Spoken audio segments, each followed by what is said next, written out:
Once upon a time, in the quiet town of Umuoka, where the hills stood tall like silent guardians and the trees whispered secrets to the wind, a boy named Namdi was born. But before Namdi's story began, there was his mother, Adeobi, a girl so radiant that even the river seemed to shimmer when she passed by. Adeobi's beauty was like the morning sun, lighting up the school compound. Every eye, every boy, every friend whispered her name as though it were magic. But beauty, as they say, can sometimes be a curse, and it was for Adeobi. Her mathematics teacher, Mr. Aneo, a man with eyes like cold stone and a smile as sly as a fox, took notice. "Adeobi, come to my house," he said one afternoon, his voice smooth but unsettling. He promised to help her improve her grades, but Adeobi, innocent and trusting, didn't realize Mr. Aneo's intentions were as empty as a broken calabash. When she arrived, Mr. Aneo tricked her. He cornered her with his cunning words, like a net trapping a fish, and before she could escape, he took her to a room and violated her trust. That was the moment Namdi's life began, though no one knew it yet. Soon Adeobi found herself with child. Her parents, proud and strict like towering Iroko trees, couldn't bear the shame. They had heard whispers of Mr. Aneo's behavior, his fondness for palm wine and reckless ways. But now the disgrace was at their doorstep. Unable to forgive Adeobi, they turned their backs on her, leaving her with no choice but to move in with Mr. Aneo. But life with him was no refuge. Mr. Aneo's eyes were often cloudy from drink, his voice harsh and grating.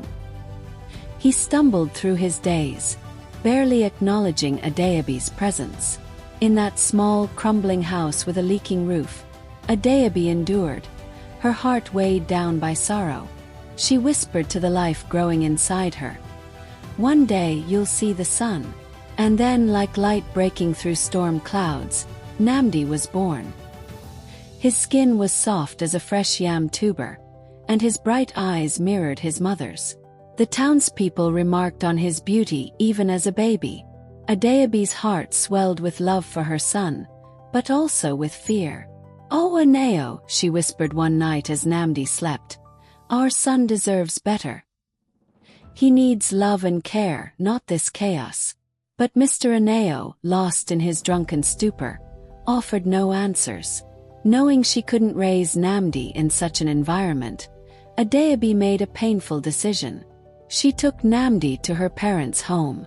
Her father, Pa Obi, a man respected throughout Umuoka for his wisdom and dignity, accepted the child.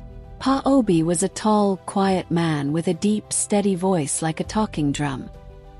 He raised Namdi with firm but gentle hands, teaching him the ways of the world.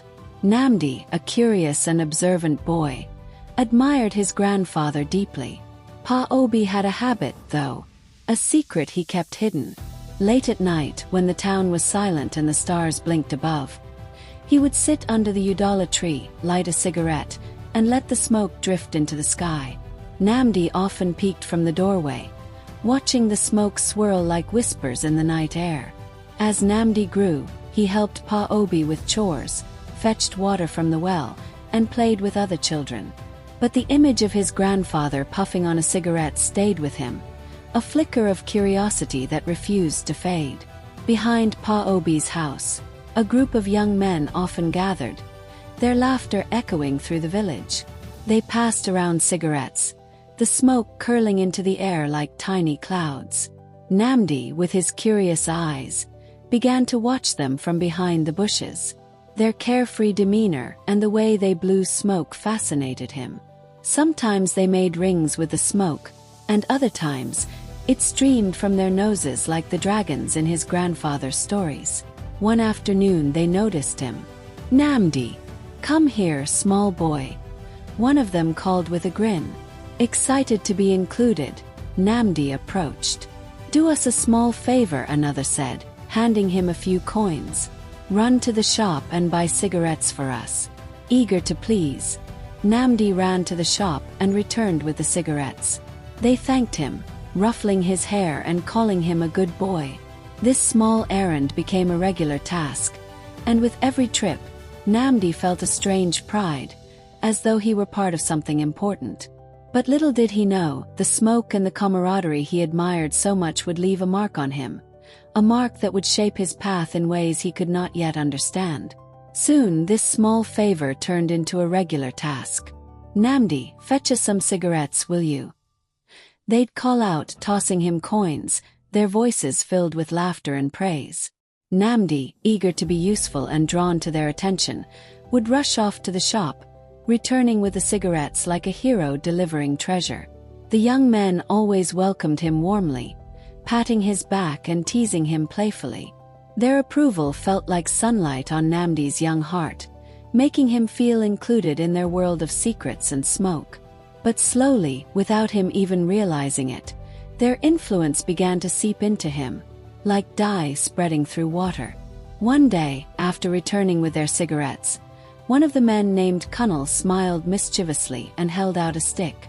"You want to try?" he asked, his voice smooth, as though daring Namdi to step into their world. The other men laughed, some encouraging, some teasing. "He's just a boy. What does he know?" One said, waving Kunnal off. But Kunnal's eyes stayed on Namdi, challenging him. The cigarette balanced between his fingers like a secret invitation. Namdi hesitated. His mind flashed to Pa Obi, to the way he would puff on his cigarette late at night. His face calm and mysterious. Without thinking too much, Namdi reached out and took the cigarette. His small hands trembled slightly, but his eyes sparkled with curiosity and defiance. The men cheered as Kunnal lit it for him. "Just take a small puff," Kunnal said, grinning. "Breathe it in, but not too deep." Namdi did as he was told, the smoke burning his throat and making him cough uncontrollably. The men roared with laughter, slapping their knees and shouting, "N, small boy. You want to join big men, ABI?" Namdi laughed with them, tears streaming down his face from the coughing, but inside, he felt a strange thrill. For the first time he felt like he was part of something bigger than himself. Days turned into weeks, and Namdi's visits to the group became more frequent. They began to teach him small tricks. How to hold the cigarette, how to blow smoke rings, how to pretend to puff without coughing.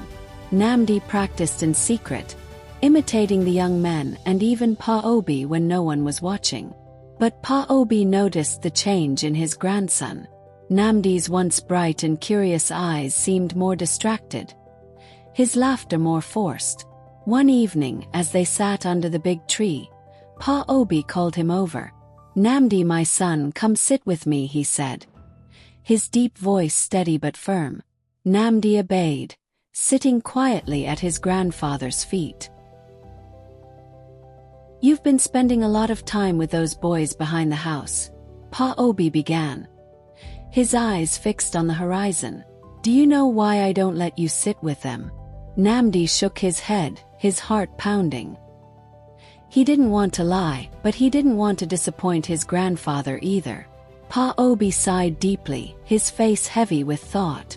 "Those boys, they laugh now, but their laughter is empty. They fill their mouths with smoke, their cups with drink, but their lives are like baskets trying to carry water. Nothing good stays with them." Namdi looked down, shame creeping into his heart. "But grandfather," he said softly, "I only watch them. I don't do anything bad." Pa Obi reached out and placed a firm hand on Namdi's shoulder. "Watching is where it starts, my son. A seed doesn't grow into a tree overnight, but once it's planted, it can grow into something too big to control. You are my grandson, Namdi. You have a bright future, but you must choose the right path or you will lose yourself." That night, as Namdi lay in bed, his grandfather's words echoed in his mind. He thought about the young men, their laughter, the smoke curling around them like a spell. For the first time, he wondered if their world, with its secrets and careless joy, was worth the risk of losing himself. The next day, when Kunnal called him over and offered him a cigarette again, Namdi hesitated. He looked at the group, their faces bright with teasing smiles, and then thought of Pa Obi. his steady voice like a drumbeat in his heart. "No, I don't want it," Namdi said. His voice quiet but firm. The group laughed, waving him off like a child. But Namdi didn't feel small. He felt strong. From that day, Namdi began to pull away from the group. It wasn't easy. Their laughter still called to him, their approval tempting like ripe fruit. But with Pa Obi's guidance, Namdi found new ways to spend his time. He helped his grandfather in the fields, listened to his stories, and even started teaching the younger children in the village. Over time, the young men behind the house stopped calling his name. Their world moved on without him, but Namdi didn't mind. He had found something better, a life filled with purpose, guided by the wisdom of his grandfather. And as he grew, Namdi learned the truth of Pa Obi's words. *The seeds you plant today will grow into the life you live tomorrow.